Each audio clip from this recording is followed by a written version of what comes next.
It's 7:30, and here we are at the MarshStream Monday, or the Monday MarshStream. So this is we started on Thursday. It's our first Monday night, and if any of you know the history of the Marsh, we started at the Night Marsh, which was the Marsh back in 1989 on July 8th. So this is 30 plus years we've been doing it, and we're so glad we can keep doing it even during this shuttering. Thank you all so much for joining us. I hope you're all well. I want to talk a little bit about the MarshStream. So we're doing something every night at 7:30 p.m.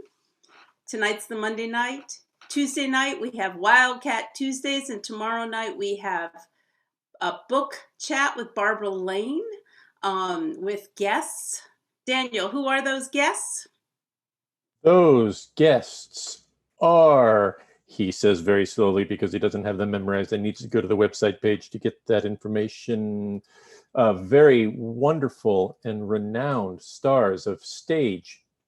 No, they're book people. Screen. So it's Aya De Leon. Hollywood. I don't know who they are. Aya De Leon, Ellen Sussman, and Vanessa Huo, I think. I might be mispronouncing her name. They'll be chatting with Barbara Lane, who's a Chronicle book columnist, a good friend, and been doing stuff around the city and whatever for a long, long time. She's wonderful. And on Wednesday, we have our first Solo Arts Heal, which is our health and solo performance night. And this first night, we have Joanna. She's going to be performing, and it's moderated by Gail Schickley. On Thursday night, we have Stephanie's MarshStream, and we're going to be hosting Josh Kornbluth and doing an interview and watching some excerpts from his performances, or he's going to be performing them. They are. There. And then Friday night, we're going to have another Josh Kornbluth thing. It's a big Josh Kornbluth week. We're going to be doing what we hope will work out called Bingo with Josh Kornbluth. It's game night. And then we'll have some videos on Saturday and Sunday. We also have everyday youth program for kids. So check our website to check that out, 4 p.m. On Friday, we have Candace Johnson is going to be doing Candace's Fitness Sing. So it's fitness and singing. Keep up with our website. We'll be doing lots and lots every day. And we want to hope to support our community and support our performers during this time. And we have a tip jar if you want to help us.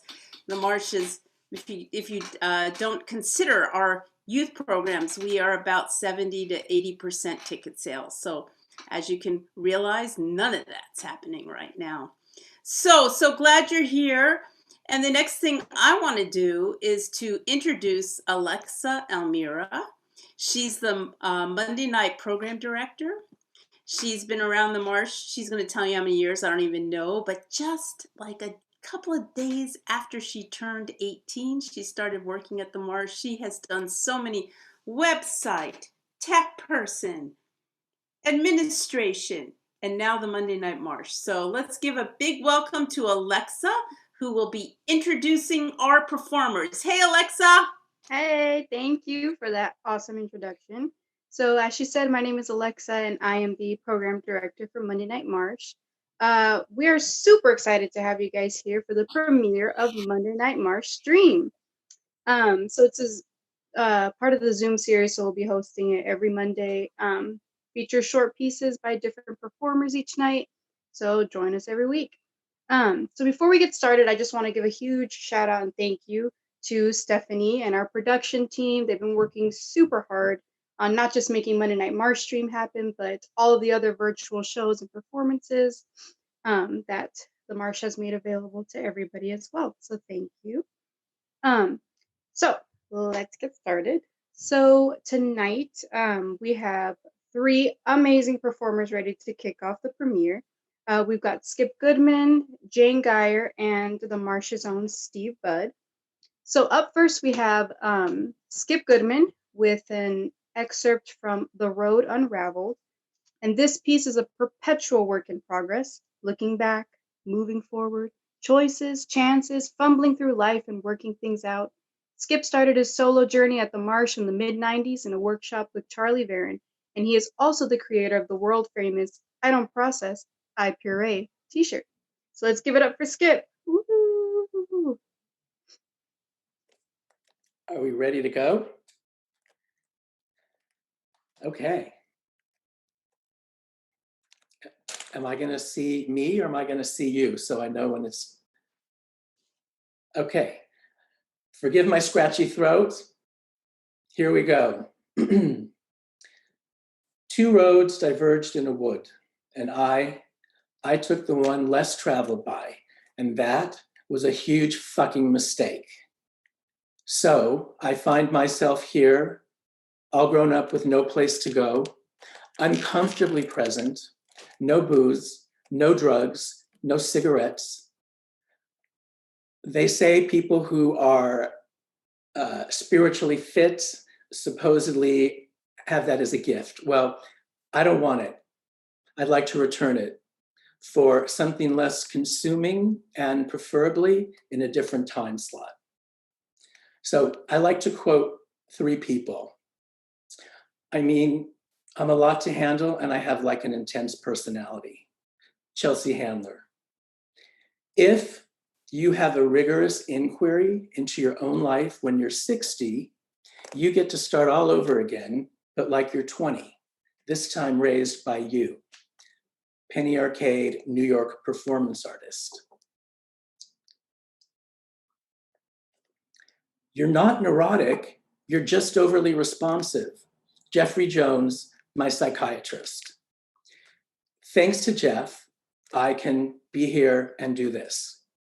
I can tell you guys stories and jokes and you're gonna love me and I'm gonna love you. And then I come down a bit and I think, oh, you're gonna hate me. And then I hate me. And then I hate you. And then everything feels like it's back to normal again. So this is the abridged version of my rigorous inquiry. When I was 7, my grandma died. I kind of remember feeling sad. I totally remember asking my mom if I could have a pair of her shoes. Taping my toy blocks to the heels of my white sweat socks and pretending they were go-go boots totally lacked authenticity. When I was 10, I had a huge crush on Davy Jones.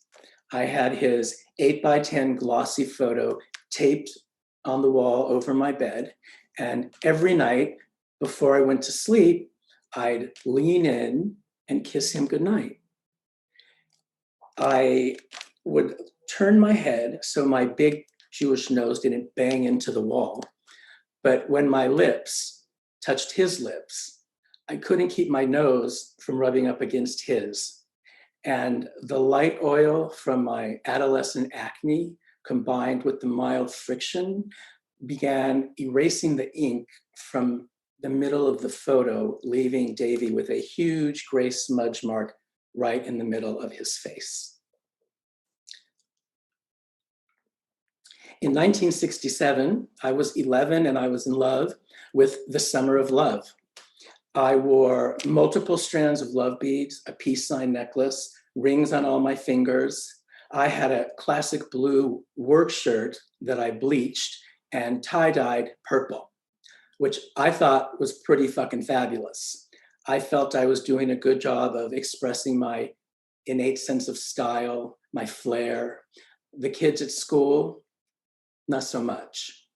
They thought it was faggy, homo faggy, gay. Oh, let's just hit him. And thankfully, my teachers let me leave school 5 minutes early to get a running head start on the kids who were threatening to totally fuck up my flair. One afternoon, I got home and, well, actually, when I was 14, my mom found my stash. She came into my room and asked me to meet her in the backyard. And there, in a Marie Callender pie tin, was all my stuff. My pills, my pot, my rolling papers, my rolling machine, my roach clip, my Benson and Hedges menthol 100s, my survival kit. I stood silently and I watched as she got a can of lighter fluid, completely doused it, and then calmly lit a match and dropped it into my soggy little pile of happiness, and it burst into a ball of flames. 1 year later, my head burst into a ball of flames. September 28th, 1971, the Greek Theater, Los Angeles. I saw the Ike and Tina Turner review featuring the Ikettes. And seriously, it just fucking blew my mind. It was like my DNA had an orgasm. I needed to know how they got there and how they did that, because that was exactly where I wanted to go and what I wanted to do. They worked so hard, and that freedom of expression was something that I longed for. But I was years from figuring myself out, so I never actually went there. However, I did have a very intense response here. A few nights after the show, I was home alone. Out of nowhere, I was overcome with anxiety. I got nauseous. I was dry heaving, and I started to cry. And all I could think was I wanted my mom. I didn't know what was happening to me. I couldn't explain it, and I couldn't tell anyone. But I was totally overwhelmed and felt somewhat suicidal. Suicide was always an option. A little lost. But I was, strangely, while I was feeling this way, I was perpetually pestering the owner of a clothing store to hire me as a stock boy. And he did, and that just completely changed my life. It kept me on the planet. And the job was at a clothing store called Joe Rudnick's, which was in Beverly Hills, where all the boys got their bar mitzvah suits and the girls got their bell-bottom hip Hubbard landlubber jeans. The first day, they had me upstairs in the stock room, where I was confronted by a mountain of boxes that contained jock straps. Sizing jock straps was my first task as an employed teenager. I worked there for about 2 years, and one day the manager asked me to clean the truck, and I said, "It's your truck, you drive it, you fucking clean it." And he said, "You're fired." So I drove home in tears. I had no idea what I was going to do. I just knew that growing up in Southern California had infected my soul. For years, I drove around Los Angeles aimlessly, looking for a life. It didn't help that I was escorting myself about town in a self-hatred green Fiat with a license frame that said, "I'm okay, you're so-so." I didn't have any self-awareness, but intuitively, I knew arrivals and departures in a split pea green car was not an image booster. I was waiting for someone to realize just how fucking fabulous I was and say something like, "We have a second home with a swimming pool. We never use it. We'd love for you to have it." Never happened. When I was 18, I got a job at a summer camp. I was hired to do maintenance, cleaning bathrooms, emptying trash. It was supposed to be a 3-month commitment. I quit after 2 weeks and bought a plane ticket to go to London with some of my friends. But I panicked and I sold the ticket. Now, those are friends that I grew up with, and they were moving forward without me.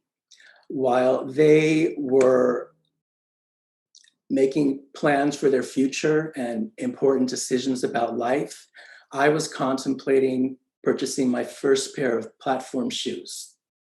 They went off to college. I went dancing.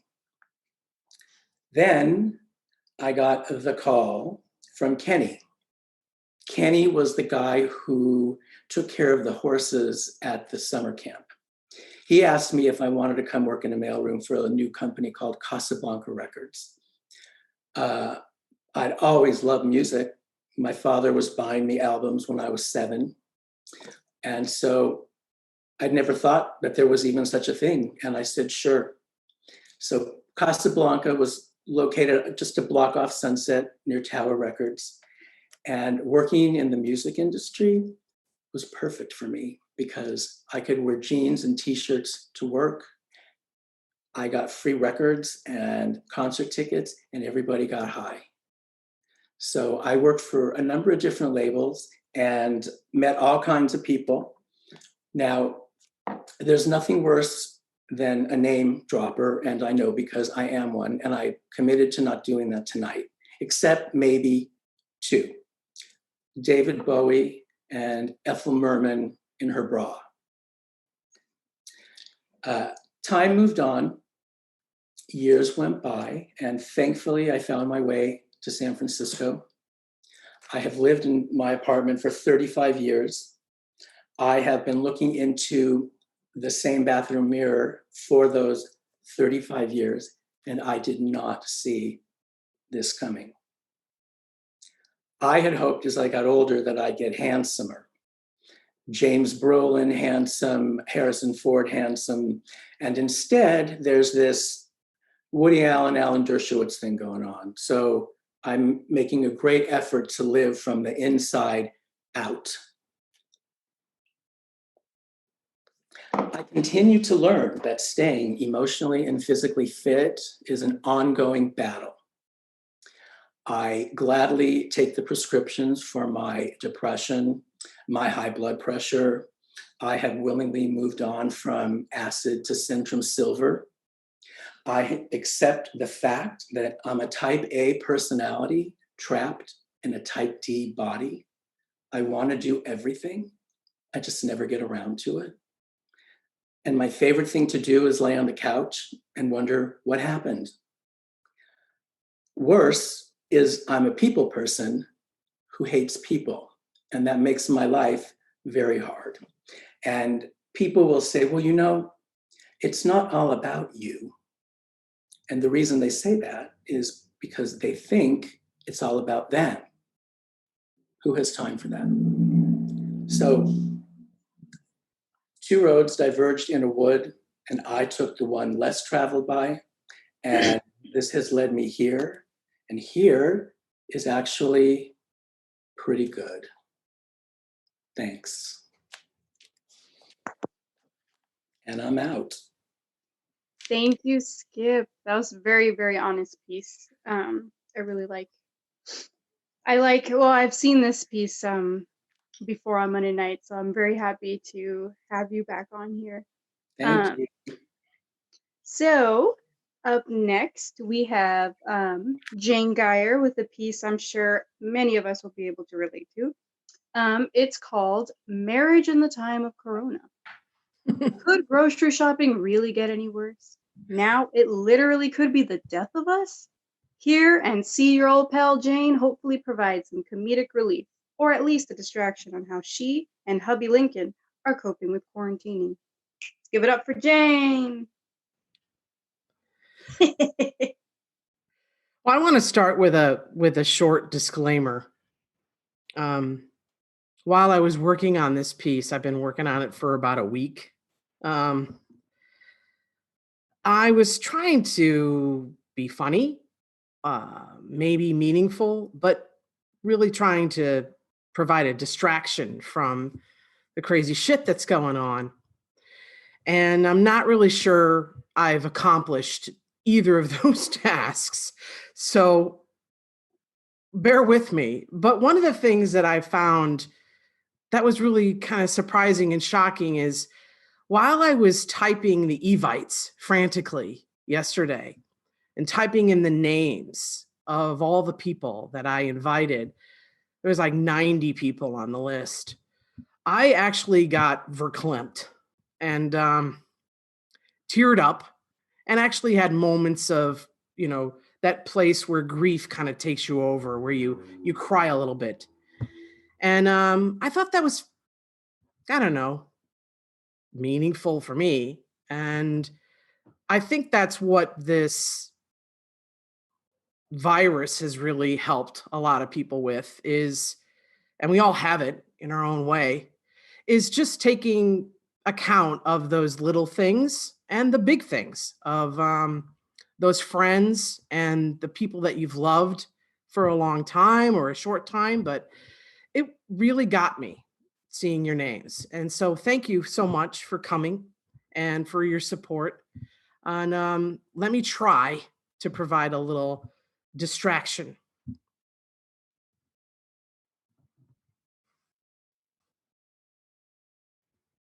Ah! Ah! Ah! Glasses! Glasses! Ah! Wine! Ah! Ah! Ah! Jane! Jane! That's my husband, Lincoln. Jane, wake up! You're having another nightmare. Ah! Glasses! Wine! Glasses! Jane, wake up! Wake up! You're okay! You're okay!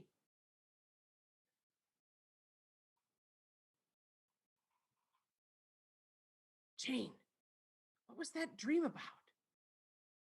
What was wrong? I actually had a dream the other night that my husband was loading the dishwasher wrong. It wasn't a dream about death or dying or anything like that. It was a dream about the fucking dishwasher being loaded wrong. He was putting our 2 remaining matching wine glasses in the dishwasher. This is not how we operate. We don't put our wine glasses in the dishwasher. It completely woke me up with like sweating. Okay, I have night sweats anyway, but I was sweating and I walked into the kitchen. I literally walked into the kitchen thinking, oh shit, I gotta save the wine glasses. So you know that this shit isn't working out too well when I'm fucking having a nightmare about goddamn dishwasher being loaded. Strange dream though. What do you think those 2 remaining matching wine glasses meant?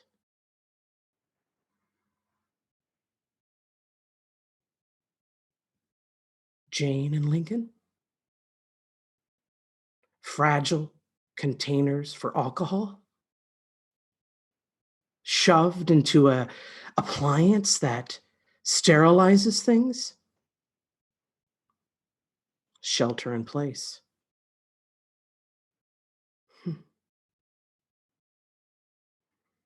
I'm typically a person, I think, that's, kind of glass is half full. Lincoln's glass half empty. I'm half full. But I got to tell you, it's really fucking hard to be glass half full when you don't have hardly any gin left and you just use your last fucking line. This is tricky business. This is all new stuff. New things have been, it's just odd. Everything's odd. Nothing makes sense. I mean, who would think that going to the grocery store could possibly be any shittier than it already was? I hate the fucking grocery store.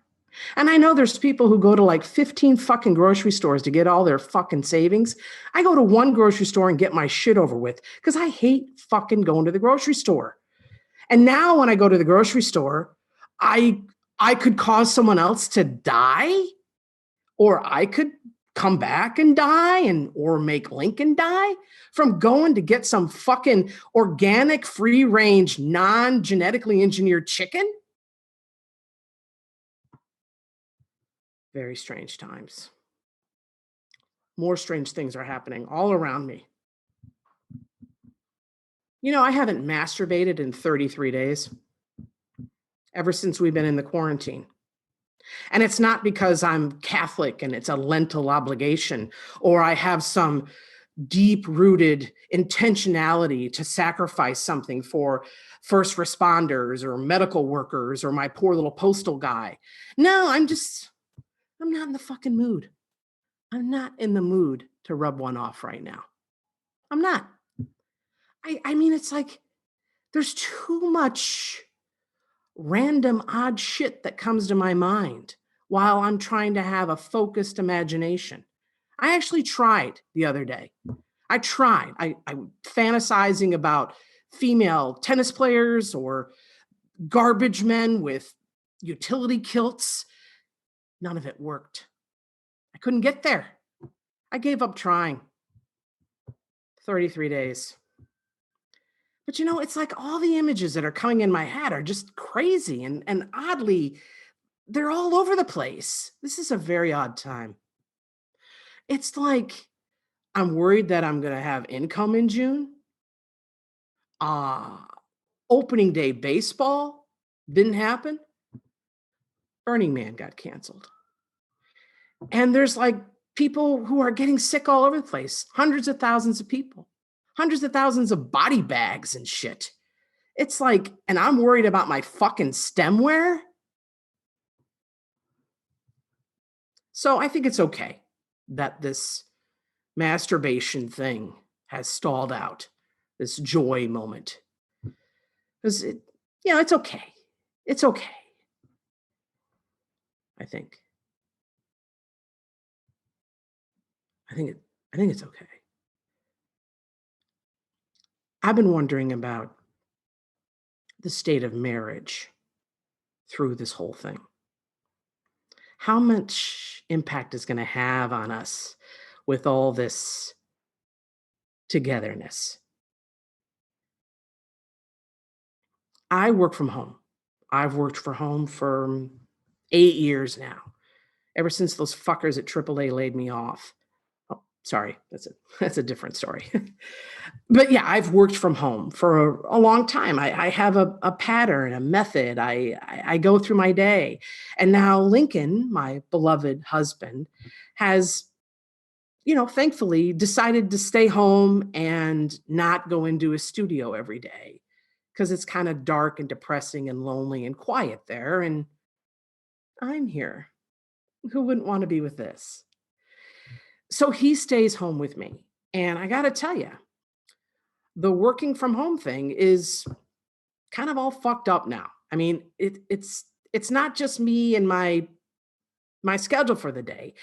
Now I have to care and be considerate and compassionate for someone else's calendar or needs. I mean, it's very challenging for me. That glass half full thing, very challenged. But I think we've been working some things out. We've managed to figure out some compromises, and we're communicating more and coordinating, So I think there's some things that aren't quite there yet, but we're getting there. Hey, Jane, what's the deal with today? When are we going to work out? And are we going to go for a bike ride? Are we going to go for a walk? Are we going to do yoga? I mean, what are we doing today? I don't know. What do you want to do? I don't know. What do you want to do? I asked you what you wanted to do. What would you like to do today? I don't know. I don't care. You decide today and I'll decide tomorrow. I don't care. Okay. So what do you want to do? What do you want to do? I don't want to do anything. I don't want to do anything. Oh, okay. Well, before we don't do anything, why don't we have a cocktail? For those of you who know me, I've been really striving to try and change my patterns, my health patterns. I've been working on losing weight. Not a great time, this shit in place thing to lose weight. Reduce the amount of alcohol I drink. It's kind of odd, but I've actually stopped drinking beer. So I've stopped drinking beer for 33 days and I've stopped masturbating for 33 days. I mean, that's kind of odd. That's strange. It's like no opening day kind of thing. But the problem is I've substituted the beer for a cocktail. So I was doing really well. I lost 7 pounds by the early part of February. I've gained half of that back. I know it's hard to tell, but I gained half of it back. And then I got the cocktail every night at about 6:05, the gin and tonic. Compromise, right? Compromise. Yeah. Oh, we have figured out a couple compromises through good communication. And these are things that might last through the whole, after. There's BC, before Corona, and AC, after Corona. So after Corona, I know from talking to Lincoln that he doesn't appreciate me farting while we're making dinner at night in the kitchen. So there's that. I learned that. So I'm not going to fart in the kitchen while we're making dinner. He didn't say anything about lunch or breakfast, but I'm not going to do that. And he said that he was going to try not to, when he urinates and he shakes his penis and the dribbles go on the bathroom floor, he said he's going to try not to do that. So there's that. I mean, so that's a little more positive compromise. We got that going. And the other thing we both are doing is we got some feedback that it wasn't really appropriate to use accents anymore. It wasn't funny.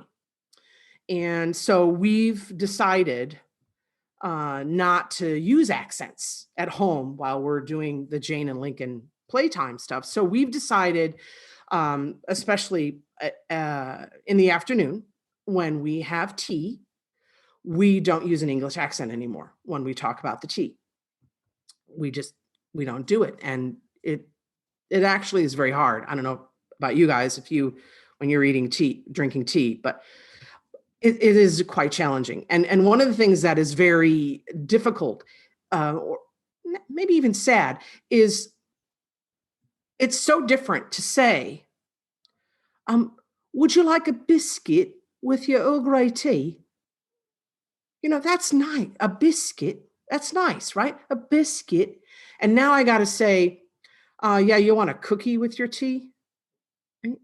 Biscuit, cookie. Yeah. But see, we're working on some stuff together. We're doing this together.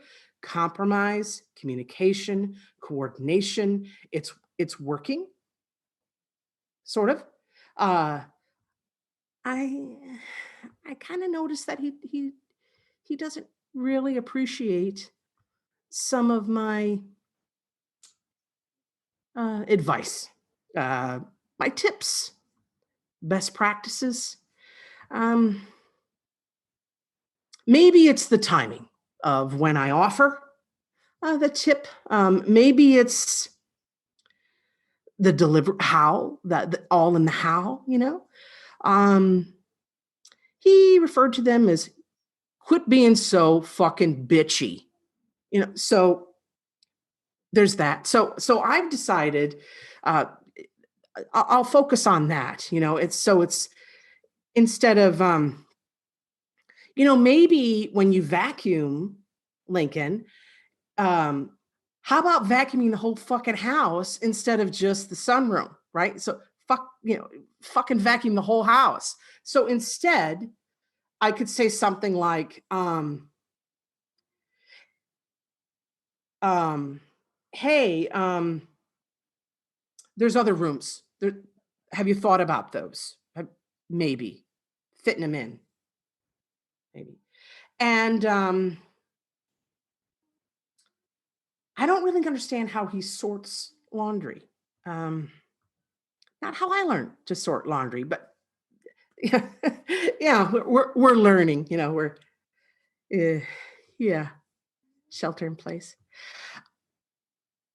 I do think he could improve the way that he zests lemons. I think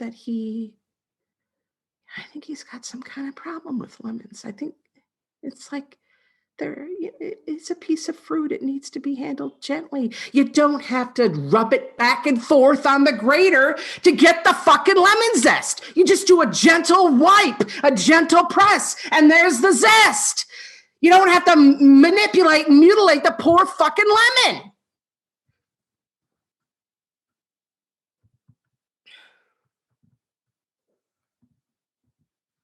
There's that. I might want to work on the delivery.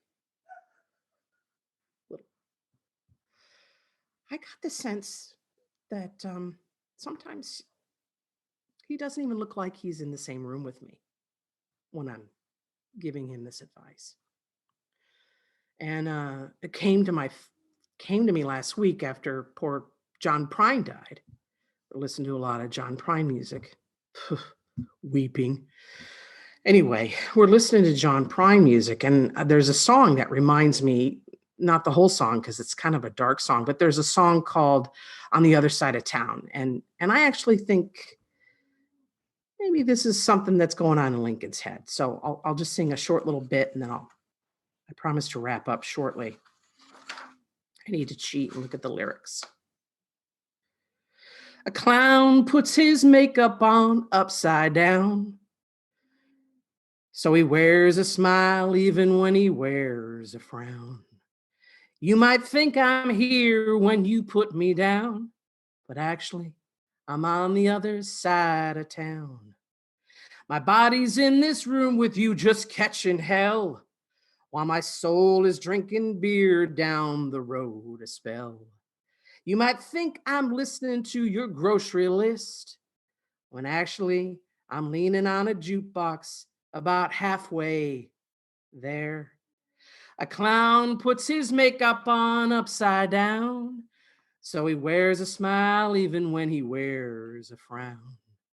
You might think I'm here when you put me down, but actually I'm on the other side of town.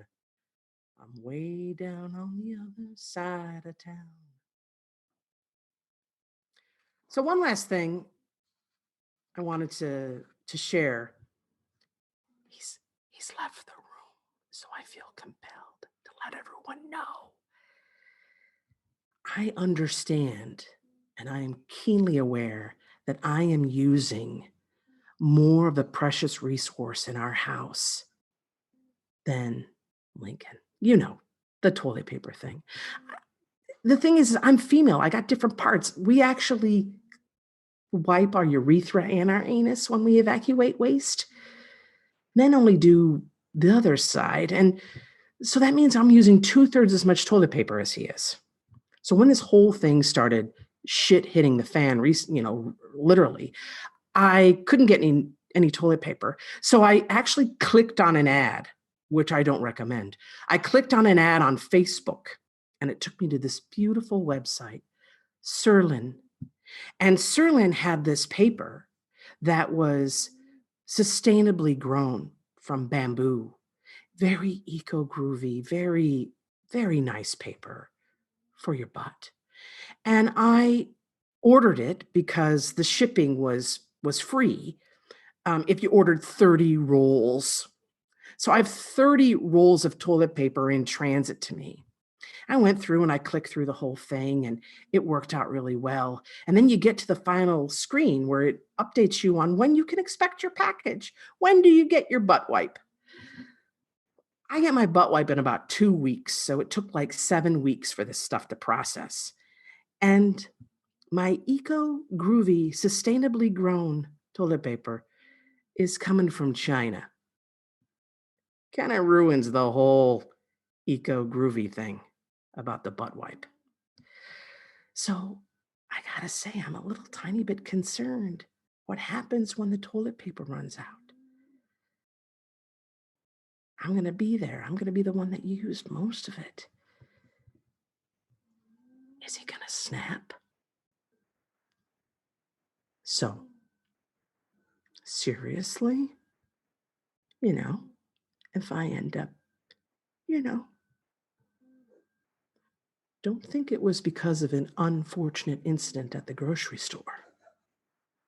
It probably has something to do with broken wine glasses and a toilet paper roll stuffed in a wrong place.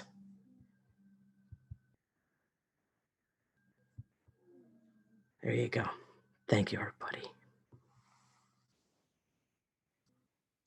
Thank you very much, Jane. That was another very honest piece that I know a lot of people definitely could relate to. A bunch of aspects too, not just one. Definitely made me want to crave a beer. Sorry that you can't have one, but I want one now. Gin and tonic. You got your gin and tonic. There you go. With lemon. With lemon. Thank you so much, Jane. Now we'd like to welcome Steve Budd to the virtual stage with a Marsh favorite called What They Said About Love. Steve Budd wonders why other people can and can't tie the knot, that is. So he asked couples about the push and pull of love. What keeps them from pulling apart despite annoying the heck out of each other? Steve is an actor, writer, comic, and solo performer who's performed all over the Bay Area, as well as in LA, NYC, Boston, Ottawa, Tel Aviv, and London. Take it away, Steve. All right. Good to be here. I'm still seeing Almira. There she is. It's a few years ago, and I'm on vacation in Oaxaca, Mexico. It's a 50th birthday present to myself. I hadn't been abroad for like 10 years. I kept putting it off, waiting until I had a serious girlfriend to go with me. Finally, I'm like, fuck it. I'm 50. I'm taking myself to Oaxaca. And a friend of mine tells me to look up this woman he knows who's spending some time there. A blind date? Really? All right. She shows up at the Airbnb I'm renting, this beautiful, bright, bubbly 32-year-old black woman. Did I mention she's Kenyan? She's Kenyan. Her name's Chinua. She's got on this short, sexy turquoise dress with sandals that lace above the ankles, gladiator style. We tour the cathedral, eat street food, and stroll through the outdoor market. That hat looks so handsome on you, Steve. You have to buy it. Yes! She claps her hands like that when anything cracks her up or delights her. There's never a lull in the conversation. So what brings you to Oaxaca? I'm studying Spanish and I'm a fashion blogger, so I can pretty much live anywhere. I see you take your fashion seriously. The best part is I got this outfit for free.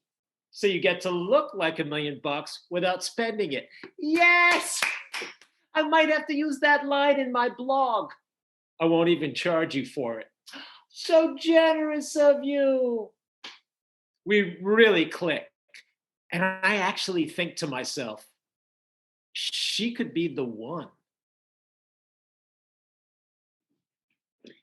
Steve, you're not going to put this interview on YouTube or Zoom or anything like that, are you? No? Okay, good. I didn't think so, but I just wanted to be sure. Hi, I'm Gabby. Yo, I'm Matt. I hope you get what you're looking for from talking to us, bro. Do you want to know how we met? We met on Craigslist. I posted an ad, and the basic gist of it was, I really don't think I'm going to find my life partner on Craigslist, but I'd love to find someone to date and have fun with, basically. It was very honest and a little bit sexual and like so funny. It totally made me laugh out loud. So we met, and he was so unlike who I thought my Bashir was. Like totally not my type. I obviously thought he was cute, but I was really struck by the fact that like I always pictured myself with some New York or New Jersey, Jewish, like writer or something like that. Intellectual type, like kind of someone a lot like me, which I guess was kind of silly, but I kind of had on my list, like they had to subscribe to the New Yorker and be really well traveled, which is me. You know, I had this whole list in my head of things. New Jersey. I just knew he was going to be from New Jersey. I've always had crushes on guys from New Jersey. And she gets Baltimore. Yeah, and it's like, what do I know from Baltimore? I've been there once. I don't have any relationship with Baltimore. It just didn't fit my view. I assume you want us to ignore the camera and look at you. Okay. Hi, I'm Connor. Hi, I'm Sarah. I'm really glad you're interviewing us, Steve. Yeah, it'll help us remember why we ended up together. No, anyway, we met at a Halloween party and she was in full skeleton makeup, you know, like the whole Day of the Dead kind of thing. He was dressed as a voting booth. It was very cute. He had like a box with a little curtain and you could open it and go in there and like vote. There was a ballot with hanging chads. This was 2004. She wasn't that interested when we first met. She was looking for an African man who was into social justice. That's a joke. I think it's true. I'd be into an African man who's into social justice. No, it's just that previously I had dated some people like that, and I sort of had an image of a different kind of person. He just seemed so familiar, like someone I would have grown up with. It's like the newlywed game. Put us in separate rooms and compare our answers. Why don't you go? I answered it. Okay. We met in the summer of 2001 in some small club in the Tenderloin, I think. Mark flirted with me and with my roommate, and fair enough, it was a fierce combat. Sandrine won between the two. You won, so. But it turned out that, you know, Mark had pockets and I didn't. So he had my stuff in his pockets and it ended up getting left there. So the next day we did some email exchanging and then we met up and took a walk and the rest is history. And then there's our names. Chinua means blossom. I'm Steve. Bud. On our third date in Oaxaca, we go for a long bike ride through the countryside. And in one village, we spot a small brass band walking in the street. I race ahead. Hey, Chinua, check it out. This guy told me the band was sent by the groom to honor his bride. How lovely.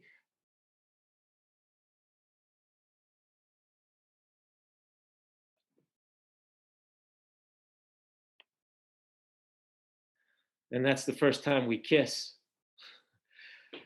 We stop for lunch at a roadside stand, order chicken mole, snack on chapulines, fried grasshoppers, and do shots of mezcal.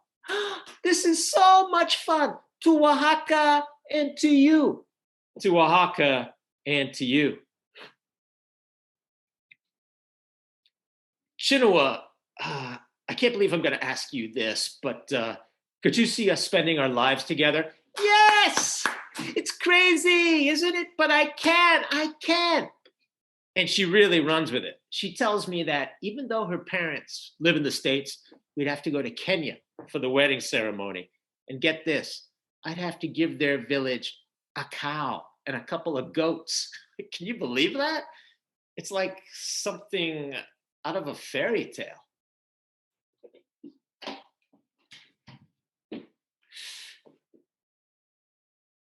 Bridget had a motorcycle, and it wasn't running.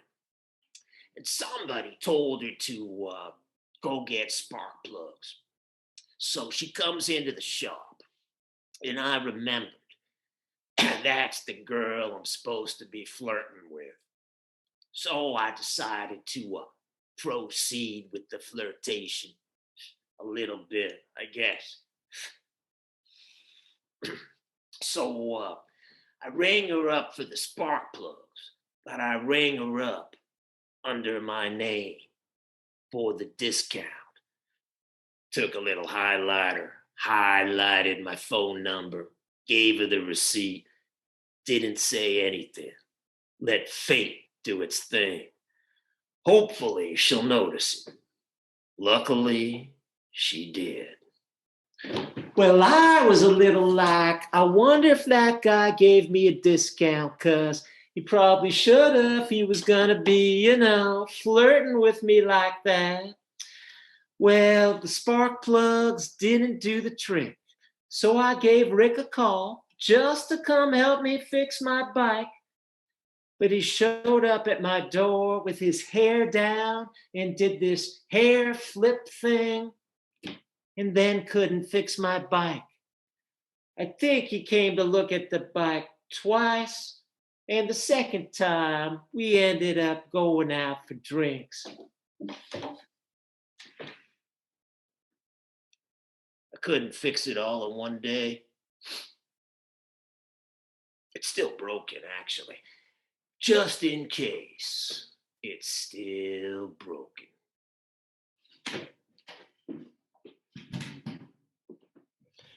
Well, in the email exchange, Wayne said, when can we talk on the phone? And I said, I'm having a day of silence today, and I really don't want to break that. Can we talk tomorrow? And he said, tomorrow I'm going into a 3-day silent retreat, so let's talk on Monday.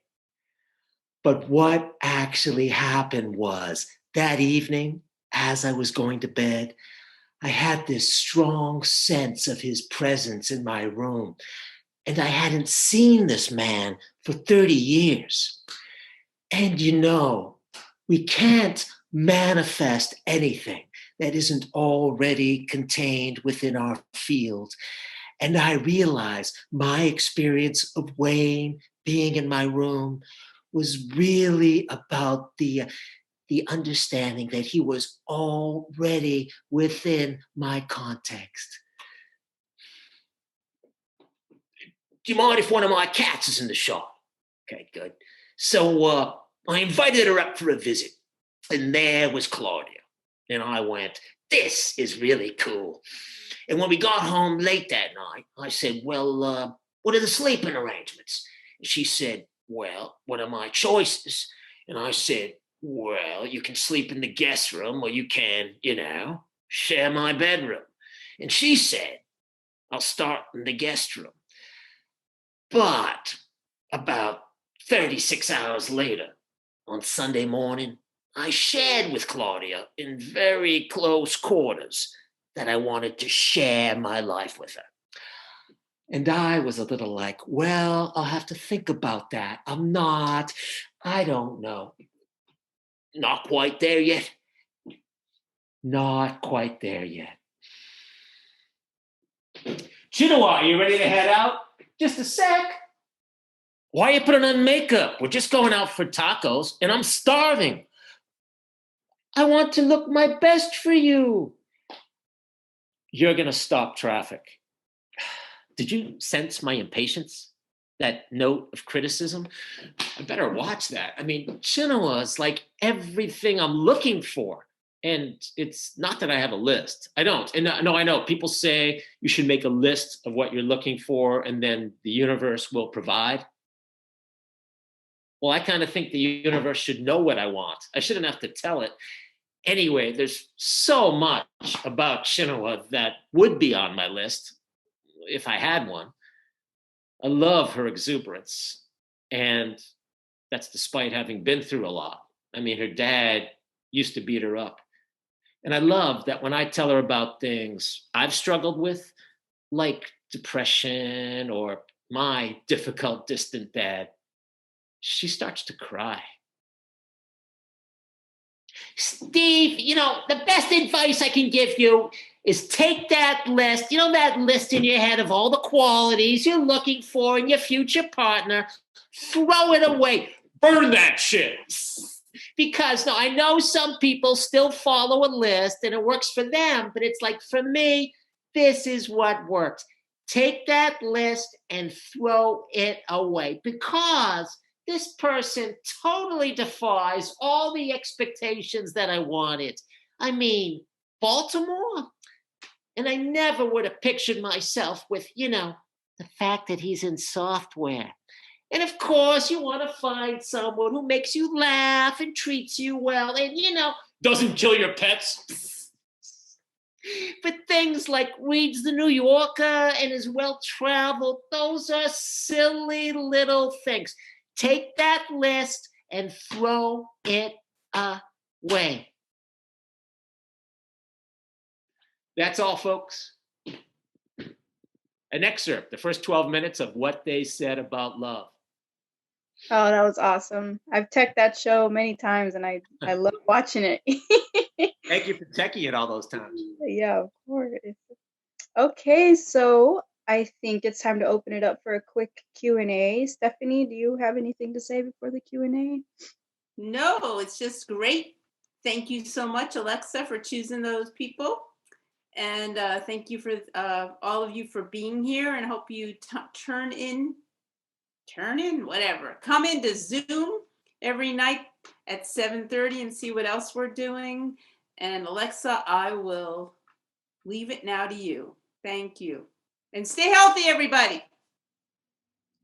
I just wanted to ask Skip. I've known Skip for years. I haven't seen him in years. I just wondered, the piece was hilarious and fantastic, and your delivery, as always, was great. I'm just curious what you are doing with it. I mean, you don't have to do anything with it, but is this a piece that you're working on and adding to, or is this a piece that's part of a bigger one, or I'm just curious about it?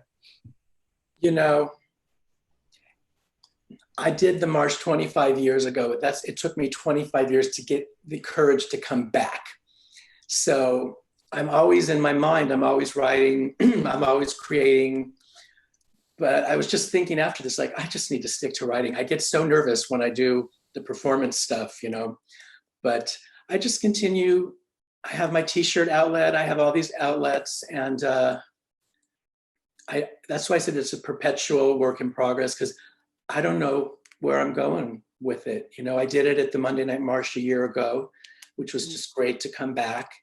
And so, yeah, I don't know. I just love funny, as you know, and I make notes and write stuff down, and every 25 years I share it with other people. Yeah.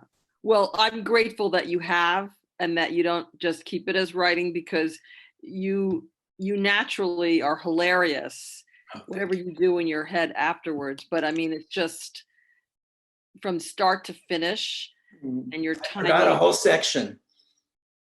And you know what? And who the hell cares? It doesn't matter. It's just so fantastic. And thank you. It really does something for me when you get up.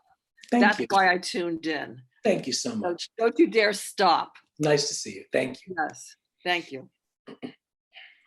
All right. Well, thank you guys so much for tuning in. Let's keep the support going. Watch. We've got new shows every week. We've also got Marsh shows every day of the week as well. So, and MYT at 4 p.m. So thank you guys so much, and hope to see you next week.